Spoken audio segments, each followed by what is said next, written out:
कोकणातील प्रत्येक अपडेट जाणून घेण्यासाठी आजच माझे कोकणच्या सोशल मीडिया प्लॅटफॉर्मला लाईक, फॉलो आणि सबस्क्राईब करा।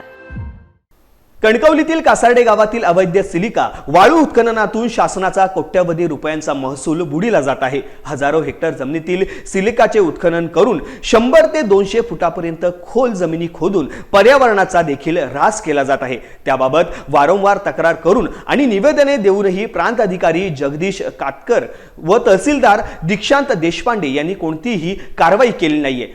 आर्थिक देवाणीघेवाणीसाठी अथवा कोणाच्या तरी दबावाखाली प्रांत अधिकारी व तहसीलदार वाळू माफियांना शासनाचा महसूल बुडवण्याची मुभा देत आहे असा आरोप शिवसेना उद्धव बाळासाहेब ठाकरे शिष्टमंडळाने करत जर 19 मे 2025 रोजी पर्यंत अवैध सिलिका वाळू उत्खननावरती कडक कारवाई न केल्यास 20 मे 2025 रोजी कणकवली प्रांत अधिकारी कार्यालयावर शिवसेना उद्धव बाळासाहेब ठाकरे पक्षाच्या वतीने धरणे आंदोलन छेडण्यात येईल असा इशारा शिवसेना शिष्टमंडळाने दिलेला आहे।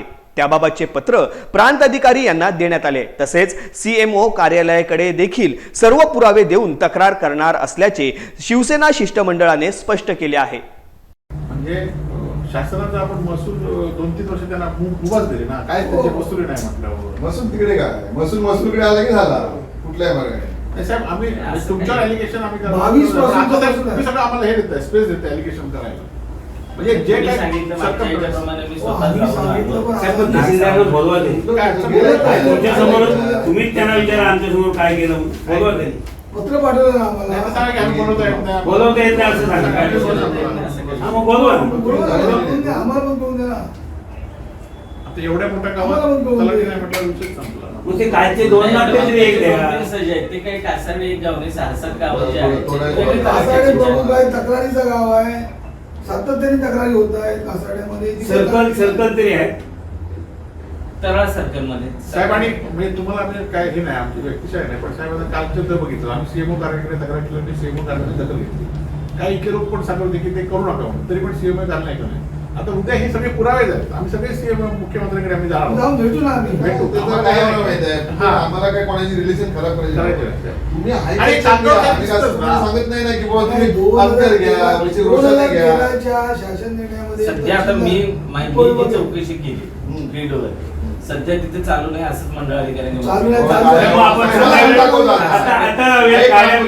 आपण जरा तुमची गाडी घ्या आम्ही आमची गाडी घेतो, चल जरा जागेवर घ्या काय आहे ते जोरदार चालू आहे। जर तुमच्या जोरात चालू आहे चालू असताना सांगायला आले ना, मंडळ अधिकारी चालू असताना व्हिडिओ पाठवू का? मंडळ अधिकारी जेव्हा चालू होते तो सांगायला आले ना, तो मंडळ अधिकारी पैसे घेतो आणि तो सांगतो आहे चांगला नाही म्हणून, आणि त्याचं तुम्ही ऐकताय की पालकमंत्री सांगितलं तुम्हाला लक्ष देऊ नको। 3 दिवस 4 दिवस आम्ही माहिती घेतो, 4 दिवस बंद होत्या, ते पालकमंत्र्याला भेटले तिथे जाऊन ते आम्हाला जून पर्यंत करायला द्या, आणि तुम्हाला फोन केले पालकमंत्री नाही काय हो।